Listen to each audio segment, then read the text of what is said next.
Regresamos a Sin Filtro, vamos directamente a los mensajes que la audiencia envía con la etiqueta SF Jueza condenada. ¿Qué piensan los seguidores de redes sociales? Bueno, nos dice Alberto, nadie está por encima de la ley.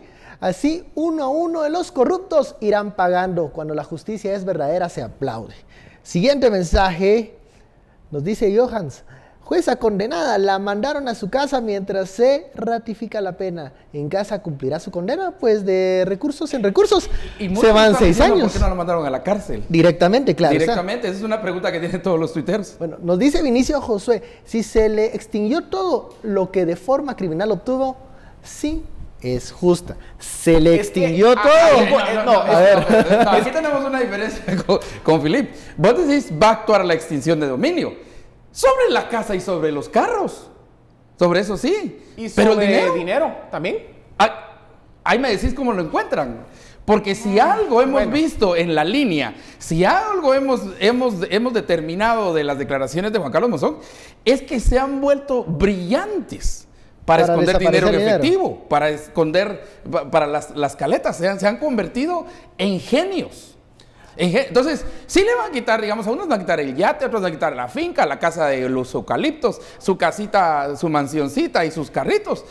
Eso es una expresión tangible de saber ni cuánto dinero en efectivo que hay atrás. Caletas, pues. Pero, por ejemplo, con el caso de la acotación, la línea y sobre todo de Otto Pérez y de Roxana Valdetti, que es lo que muchos televidentes preguntan, es que ahí hay una complicación para ellos, porque ellos tienen como 6, 7 expedientes. Sí, no, han acumulado caso tras caso. Entonces, ¿qué puede pasar con Otto Pérez y Roxana Valdetti a este paso?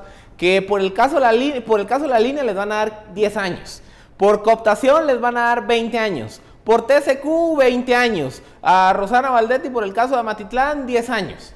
Entonces, tal vez las sentencias individuales, caso por caso, resulten relativamente cortas.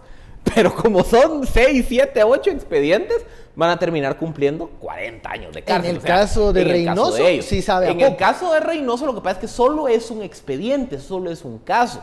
Y es un poco lo que hablamos, que un poco la tendencia a la que estamos viendo es que haya una consideración hacia los mínimos, sobre todo en el delito de lavado de dinero. Habría que leer la justificación del tribunal, porque vean, el tema de la pena que establece el tribunal de sentencia es una de las decisiones jurisdiccionales, y esa decisión jurisdiccional va en función, por ejemplo, del daño generado, de la peligrosidad de la gente, de la tipología del caso. O sea, ahí sí habría que leer la sentencia y el razonamiento de los jueces para entender por qué hicieron esto. El otro tema, recordemos, el proceso de extinción de dominio es un proceso independiente del proceso penal. O sea, el proceso de extinción de dominio en algunos casos arranca antes, en otras cosas arranca después. Entonces, ¿qué vamos a ver? La casa, los carros, las cuentas, todos aquellos bienes patrimoniales donde no se pueda demostrar su procedencia lícita de la jueza Reynoso, se pueda rastrear. No. Sí, es que, mira, si nos vamos a los narcos son los genios del mundo, junto con los terroristas, que hacen del dinero, olvídate, eso de follow the path of the money, ellos lo aprendieron muy bien, entonces no podés seguir la huella del dinero, el camino del dinero, ¿verdad? Como decía Garganta Profunda. Eso cada vez va a ser más difícil. Porque ahora mirás que tienen inversiones. Por ejemplo, este fiscal auxiliar, ¿verdad? Que relata cómo se lavaba. Ya no era ni en casas, ni en carros, sino que en caballos, ¿verdad? En cosas y vamos a ver unas campañas políticas esta vez que vengan sorprendentemente carísimas. Pero ahí es donde viene la complejidad propia de cada estructura. Por ejemplo, una estructura como la de cooptación, ya vimos que había un entramado de sociedades anónimas de segundo y tercer nivel. Es una advertencia para las estructuras que están ahorita. Sí, totalmente, pero vean, ahí sí había una estructura de lavado bien ideada. Y esa estructura de lavado no se hubiera podido descubrir si el Ministerio Público no hubiera ido a aterrizar en medio de la información con el caso de la línea, porque la estructura estaba, en términos de lavado, bien diseñada. En el caso de una Gisela Reynoso, honestamente, cuando vemos la acusación de lavado en su contra, sí es bien burdo lo que ella hizo. La vez como, mira, voy a pedir un préstamo y voy a pagar el préstamo en efectivo. Entonces, digamos que ahí, en este caso particular, la complejidad para la unidad de extinción de dominio de rastrear los recursos no es tan alta como si, por ejemplo, en una estructura donde hay sociedades anónimas, hay un banco en Australia. Lo que muchos nos preguntan acá es...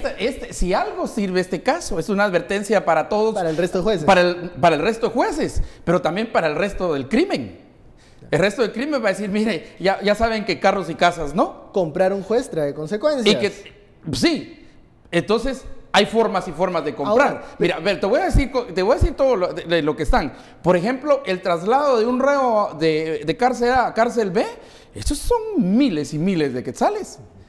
Hay que ¿Y por qué lo con tienen que hacer necesariamente con la persona? ¿Por qué no lo pueden hacer con la esposa, con los sobrinos, con los hijos testaferros?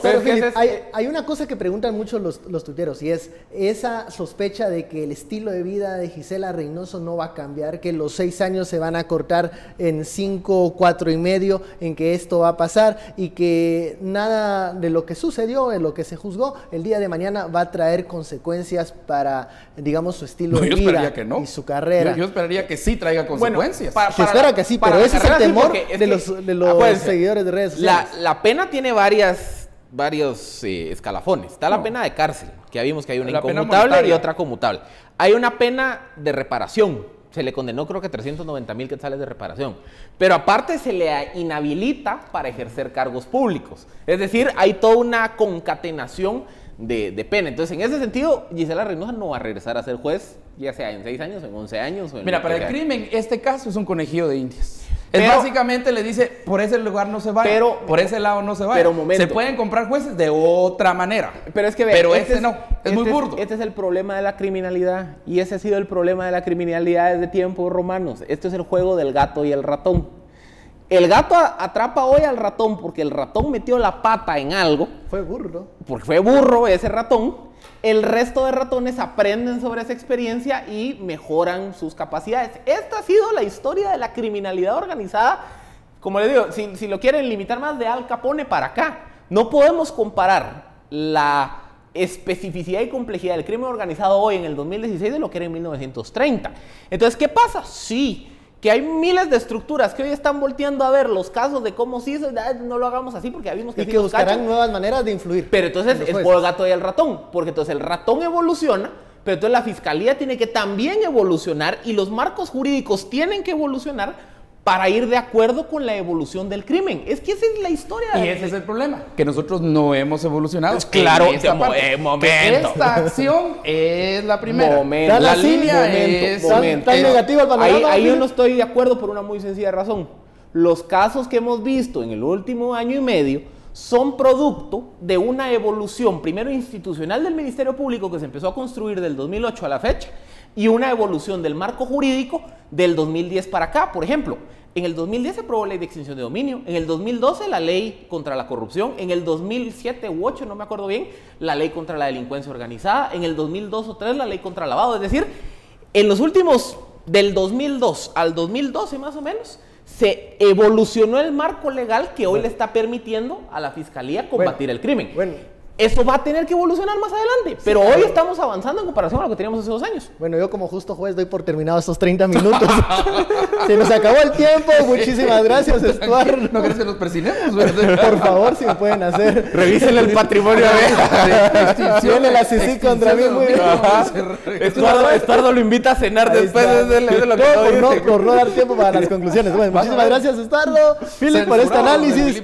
Así, esto fue SF, jueza condenada. Gracias por su preferencia. Esto fue Sin Filtro. Ya lo saben, nos vemos mañana. Feliz noche.